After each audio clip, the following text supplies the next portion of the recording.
Je n'ai pas bronché lorsque la voix de ma mère a claqué à travers la table. Tu ne peux pas simplement nous exclure, Daniel, dit-elle, les yeux humides, mais les ongles toujours parfaitement manucurés. Nous sommes une famille. Je regardais mon père tourner son café, lentement, délibérément, comme s'il y mélangeait du poison. Mon frère, affalé sur sa chaise, faisait défiler son téléphone, feignant de n'être pas la raison de cette réunion. Les documents juridiques reposaient entre nous, une mince liasse de papier qui valait plus que tout ce qu'ils avaient jamais touché. Ma société, le travail de toute ma vie. Ils voulaient leur part. Je souris. Juste un léger, maîtrisé, presque imperceptible sourire. Ils n'avaient aucune idée qu'il était déjà trop tard. Cela n'avait pas toujours été ainsi. Quand j'avais 16 ans, je passais mes étés à transporter des caisses dans l'épicerie familiale du quartier. Mon père tenait la caisse. Ma mère s'occupait des comptes et mon frère, de 3 ans mon aîné, passait le plus clair de son temps à créer des contacts, ce qui signifiait en réalité boire avec ses amis derrière la boutique. À l'époque, je croyais que nous formions une unité, pauvre mais soudée. Mes parents me répétaient que la famille signifiait sacrifice. Je les croyais. Le magasin était notre ancre. Chaque entaille dans le comptoir, chaque grincement des planches faisait partie de nous. Mes parents disaient toujours « Un jour, ce sera à toi ». Ils n'avaient jamais précisé qu'ils parlaient de mon frère.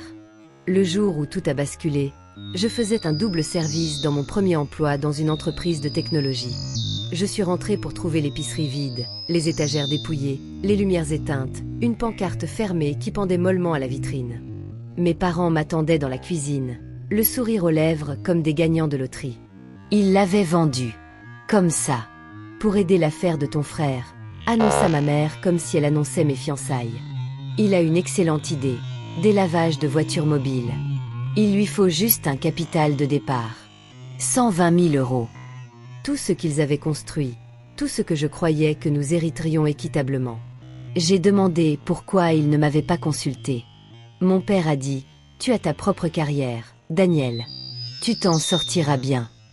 Ce fut la première fissure. Mais la véritable rupture eut lieu 2 ans plus tard, lorsque j'appris la vérité. L'affaire s'était effondrée en 9 mois. L'argent envolé.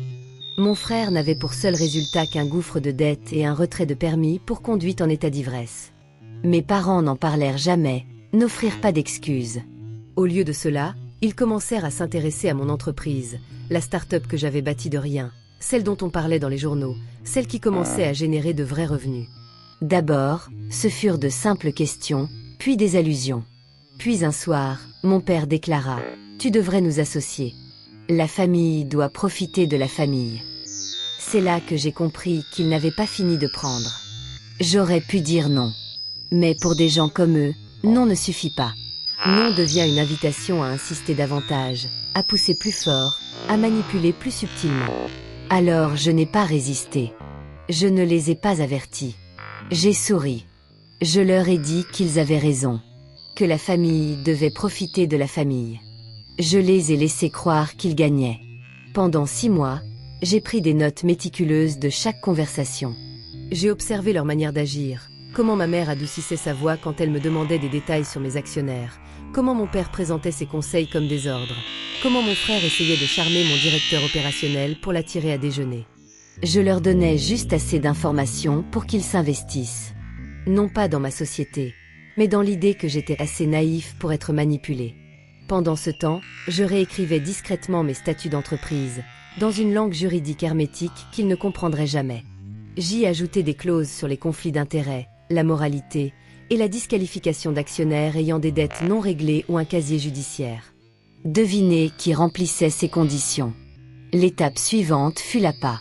Je les invitais à collaborer sur un petit projet qui nécessitait un investissement de leur part. Ils sautèrent dessus. Mon frère fit un virement de 5 000 € qu'il n'avait pas, tiré d'une carte de crédit. Mes parents puisèrent dans ce qui restait de leur retraite. Je leur envoyais des contrats qui semblaient simples, mais qui comportaient des clauses les obligeant à fournir une divulgation financière complète.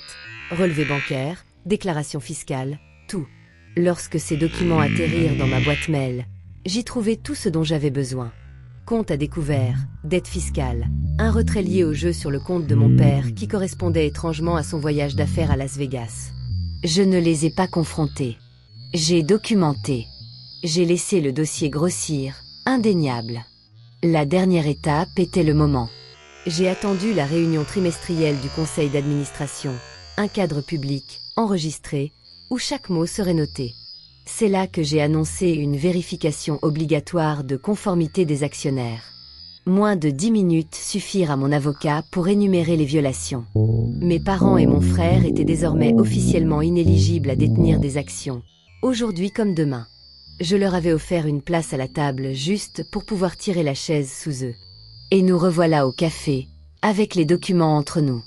Les yeux de ma mère étaient vitreux, non pas de tristesse, mais parce qu'elle comprenait enfin que le piège s'était refermé. C'est aussi notre héritage, dit-elle, la voix serrée. Non, répondis-je en faisant glisser les papiers vers eux. L'épicerie était votre héritage. Vous l'avez vendue. Ceci, je tapais le contrat du doigt, c'est le mien. La mâchoire de mon père se crispa. Tu fais une erreur. Je m'assure que vous ne puissiez plus en faire, répondis-je. Mon frère leva enfin les yeux de son téléphone, le front plissé par l'incompréhension. Tu ne vas vraiment pas nous aider. Je me penchai. Aider. Vous avez vendu la seule chose qui nous liait pour financer ton échec. Puis vous êtes venu chercher ce que j'avais construit. Vous n'avez pas besoin d'aide. Vous avez besoin de conséquences.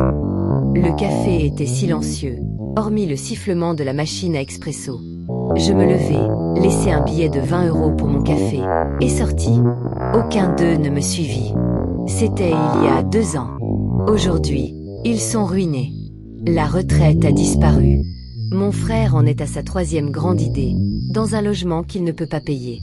Mes parents ont cessé d'appeler après que j'ai ignoré leur dernière carte de Noël, celle qui contenait une note manuscrite me demandant un petit prêt, en attendant que les choses s'arrangent. Culpabilité? Non. Je me sens pure, comme l'air après l'orage. La famille est censée être un abri. La mienne fut la tempête que j'ai dû traverser. Ils m'ont appris le sacrifice, mais pas de la manière qu'ils imaginaient. Et moi, je leur ai appris une chose aussi. Quand on brûle le pont de quelqu'un qui sait nager, il ne faut pas s'étonner de le voir survivre.